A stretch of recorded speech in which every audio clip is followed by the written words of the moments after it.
all right, there you're getting all the feelers of the sectoral details of Nigeria's fourth quarter GDP and full year 2018 numbers. We printed 1.93% for full year GDP 2018. That's the latest figure this morning, 8:30, and it's all over the place, so you already can take a look at that. But again, let's continue this conversation. Our full panel here, a very special edition of Your Business Morning. Wale Lucy from the Nigerian Stock Exchange. Our studios down there, of course, is the acting head of research at United Capital. Of course, Taiwo Okunade here, who's a partner, tax services at Deloitte Nigeria. Of course, Robert Tomotode, who's the head of research at Afrinvest. And of course, joining the team, Temitope Olugbele, who is a member of the economic think tank at Financial Derivatives Company. So let's talk a little bit about what are some of the burning economic issues on this very day. We got this GDP on our numbers. Temitope, good morning. You folks says this will come in with consensus rate to about 2.2%. Yes. Well, not significantly different from 2.38, if I just give you folks that. So you think this is a bit consistent with what everyone on the street thought will do? Yes, so it was expected. I think it was largely expected, because if you look at certain benchmarks, so look at IMF, for full year 2018, they said it will come in at 1.9%. World Bank was around that range too. But if you look at the ERGP targets for what our 2018 growth should be, we're still a way off. So ERGP, they projected 4.8%, and we're coming in at 2.38. In the water. So we are celebrating. But no pun intended, but that's just in the water. That's what it means. Yes. That's the balance for it. We're just in the water. We didn't go, we were just about halfway. Definitely. So before we click our glasses and celebrate, we're still a long way off from where we should be and where we can be. So there's still work to be done, but we can celebrate this for now. Yes, this is one of the burning economic issues. But of course, oil production is still there. Our recount is counting. Up. Yes, our recount is up 36% to 15 in January. That was January's recount, and that is another good news for us to, celebrate for now. We also have that, at the NSC, the bullish trend is still being sustained. Again, good news. So we also have that Naira is flat at 361 Naira per dollar. So we are practically in a good space right now, and this is a good time to be in a good space. So you look at the oil prices, we just have the oil price just here. So if you just move up, then it pushes us down. That's it. If you look at the oil price and the budget, isn't it? Yes. Taiwo, that's it, isn't it? A very quick one. Yes. Really, if you look at the contribution, especially when it comes to the oil sector, it's not really impressive. But I think we are fortunate to have the other sector covering, the gap that could have, we could have had in the oil sector. It would have been better if the oil sector is also growing at the same rate as the other sector. If you look at the oil sector at the moment, I think it has declined 3 quarters consecutively. So if you look at that sector, it's technically in recession. But we are fortunate that the other sectors are covering up. And what is happening in the oil sector is not unexpected, especially when it comes to the issue of production. I think we're fortunate in the third quarter to have, I think, oil production of about, I think, 1.94 million. 1.94? 1.94 yes. Million barrel per day. But it declined in the fourth quarter to about 1.91 million barrel. But, if you look at everything holistically, there is hope in the oil sector as well, especially when you look at what is happening in the Guinea offshore oil field that the Total is exploring. And there is expectation that in the first quarter of 2019, there is going to be a production of about 200,000 barrels per day from the oil field. At the moment, I think we are having the projection for the budget is 2.3. Yeah, it's 2.3, but that would be able to help in meeting the budget, because that wasn't part of what contributed to the budget or the projection in 2018. So that should be able to help in 2019. Well, without talking about the fiscal side of things, because I think that budget was a little bullish in our expectation, 2.3 million barrels per day. I do not see the possibility of achieving that in 2019, even with the Guinea field project that is coming on stream. I mean, the reason is because this is a new project. Capacity is estimated at about 200,000 200,000 barrels per day. 200, 250. You know, but you don't expect that they'll be firing at full capacity. You know, at takeoff. At takeoff. You know, so there are issues to look at. So we need to from, be a bit from moderate. That, yes, we need to be a little moderate. Yes. You know, and from what he said, if average, you know, from January to October, you know, from Central Bank's website is reading about 1.91 million barrels per day, it will appear to me that the sort of improvement that we would see, you know, in our view, if you get a 2.1 million barrels per day production, then we are actually lucky because, again, you know that the OPEC quota is going to reduce, you know, and then again, although we expect that domestic production may sort of pick up by the time we expect Dangote refinery to come on stream. So we see some form of local production. But I think it is high time we start looking at the fact that oil contribution to GDP, you know, may not be as significant as we expect. Think about it. Output is measured, you know, only by product. So it's gross domestic product, not gross domestic prices.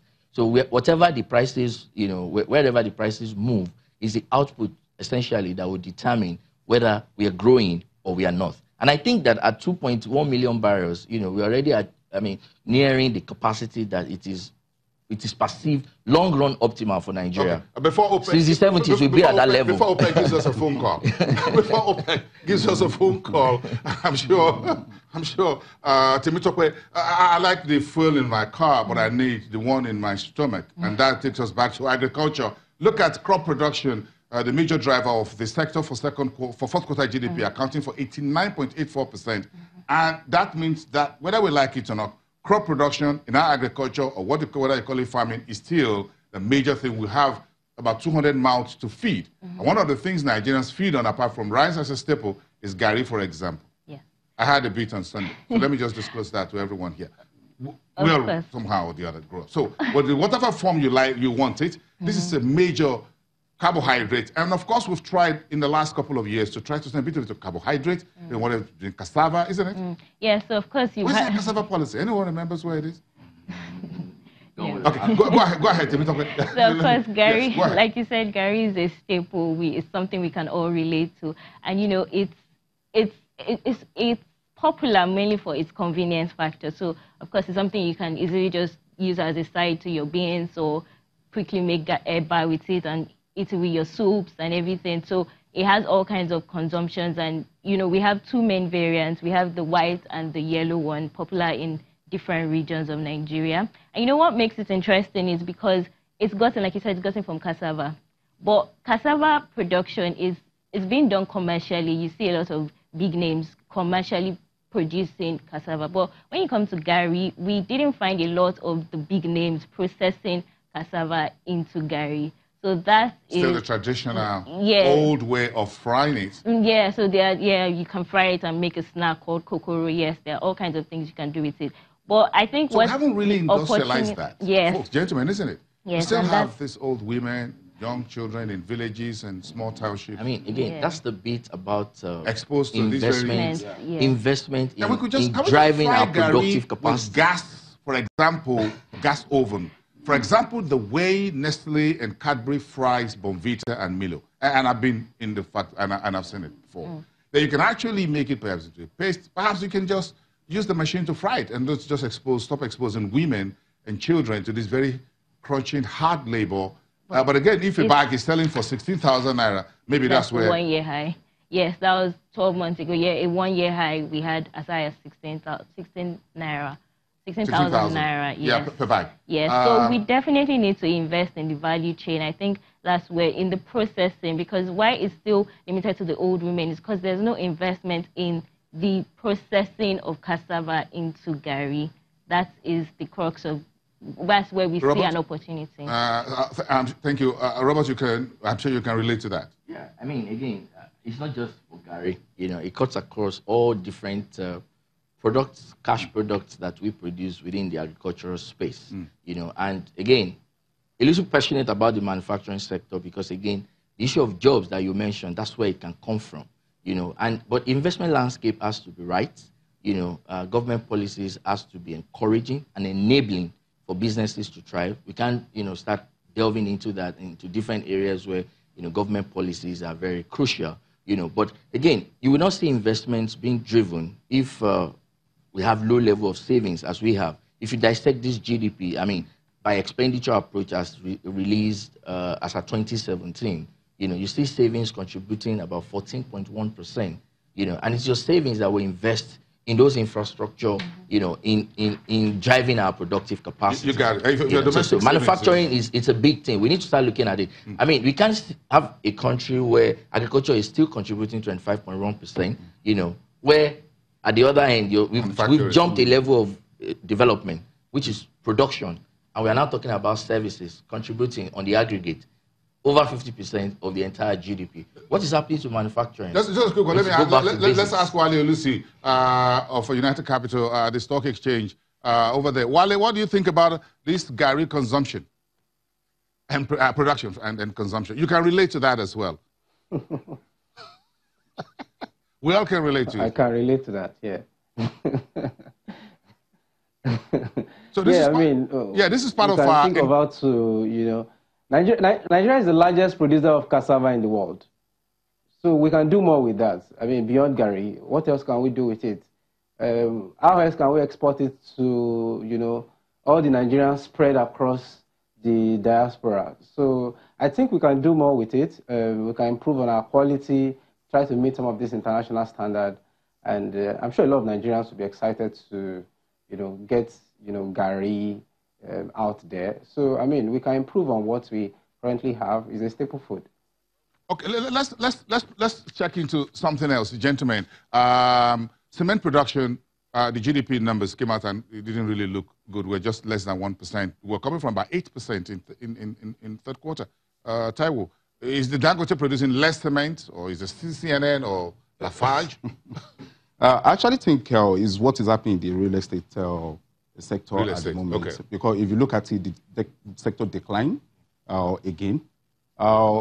People are not really putting their money into real estate at the moment, and I believe it's because of the capital intensive nature of, you know, of what you need to put into that particular sector. Building materials. People are not really building houses the way, you know, it used to be. Is it about income, disposable income? Absolutely. Or aggregate? Absolutely. Income here. And that is why I need to feed.